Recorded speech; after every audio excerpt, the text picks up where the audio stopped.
Boys, welcome back to a brand new video. And today we're going to be diving into a bit of an interesting one, and it's one that I've been meaning to make for a little while as this game's progressed further and further, and we've learned more about the plans that Forza has for this game. So we have a good number of things to talk about, all of them revolving around why you've probably stopped playing this game as much as you did when it first came out. I have some good reasoning behind lots of my points I'm going to be making here. So let's go ahead and get into the first one here, and let me know down below which one of these you agree with. So the first reason that kind of deterred me from the game, and I'm sure it did as well some of you, is that Forza feels like it's turning into a game kind of made by EA. And by that, I mean they're locking a lot of their good content behind a bit of a paywall, and when the game initially released, it kind of felt like a Call of Duty in the sense that we didn't get all of the game that we had originally paid for.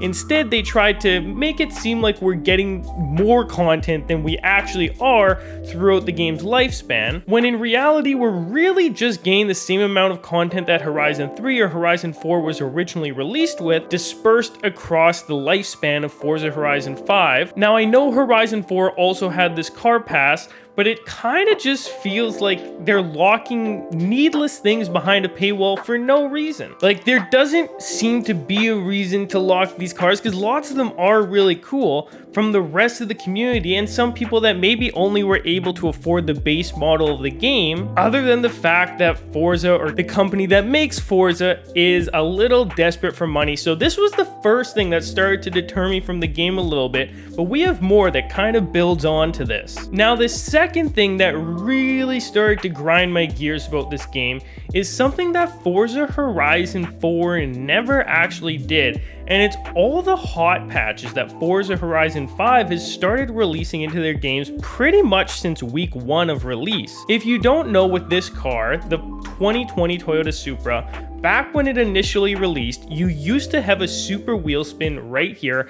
I made a video about it. In fact, it's the most popular video on my channel because I was displaying this and showing people how it's very easy to get super wheel spins in this game, and not necessarily to use those for money, but that is one of the more fun aspects of Horizon 5. Unfortunately, when Forza found out about this, they actually removed it from the game and made it so that everyone who had those cars no longer had the opportunity to get the wheel spins from them, which kind of sucked because some people bought a good number of cars or stocked up on them or got them from the auction house, and then they could no longer use them for what they wanted to use them for.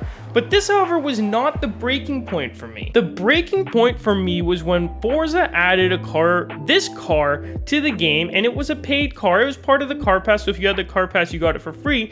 But other people spent $3 to get this car individually, because in its car mastery, it used to have a super wheel spin right here, which was very cheap for people to go ahead and get their hands on, so many people purchased the car to stock up on super wheel spins. However, when Forza found out about this, they went ahead and took those super wheel spins off the car so that you could no longer get them. And this really grinded my gears because this car came out a couple months into Forza release. So by this point, I would have hoped that they had it figured out. They weren't just releasing content without looking at it twice, but they also allowed people a full week to purchase this car before they decided to take that away. Now, I could be wrong here, but to me, this immediately just yelled money grab, and they were trying to make as much money from their content in this game as possible, and it really started to turn me away from their game. I don't know if you guys were affected by this. I certainly was, but let me know in the comments down below. Now, the next thing that has more recently deterred me from Forza is the release of their new Hot Wheels DLC. Now, I realized that we were very much looking forward to a DLC for this game. I'd been asking for a little while, as well as you guys, but this sort of feels like it's recycled content because Horizon 4 also had a Hot Wheels DLC, and Forza saw that it worked very well and people really liked it. And then they saw that people were really hoping for a DLC for this game, so it sort of felt like they took something that they knew worked in the past, reworked it a little bit, and then put it into this game for us. Now, I'm sure it is going to be fun. It just feels a little unoriginal and not very special for the first DLC that we're getting for this game. I could just be getting myself worked up about this. I might be throwing a fit. some of these cars do look cool, but that is just how I feel about the game. They could have done something a little cooler for its initial DLC, because Lord knows they've had enough time to work on it because they released a half-finished game. Now, my favorite part of Forza Horizon 5, Horizon 4, or any Forza game for that matter, happens to be the auction house, and I'm sure I'm not alone in that. Don't get me wrong, I do love the racing, but I like the aspect that people get to decide the prices for their cars. Some kit cars are a little more rare than others, and you get to play around and learn a lot about this game through the auction house, and for me, it's always been the most fun part. Now, what I don't like that Forza is doing is in Horizon 4, it was very common for a car to release just 1 or 2 times, and then that car would become very rare. So people would have to spend a bit of time searching for it in the auction house because its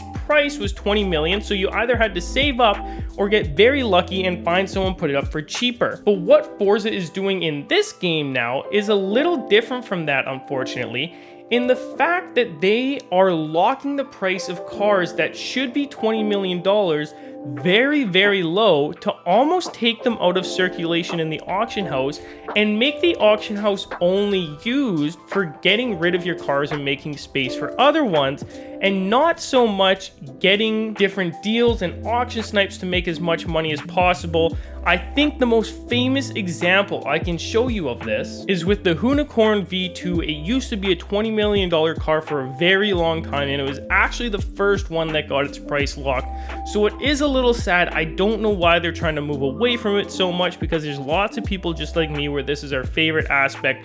But this right here deterred me from the game the most, and I'm sure I'm not alone in that. Anyways, boys, if you made it all the way through to the end of this video, let me know with a comment or a like down below. And if you agree with my points, or you think I missed some and there were some different things that turned you away from the game, or if you think I'm wrong altogether and Forza's done an amazing job on this game, let me know. Because I know these are just my opinions, but I feel like they are pretty popular opinions. Anyways, that's going to be all from us in this video. We'll go ahead and see you in the next one. I'm out. Oh, peace.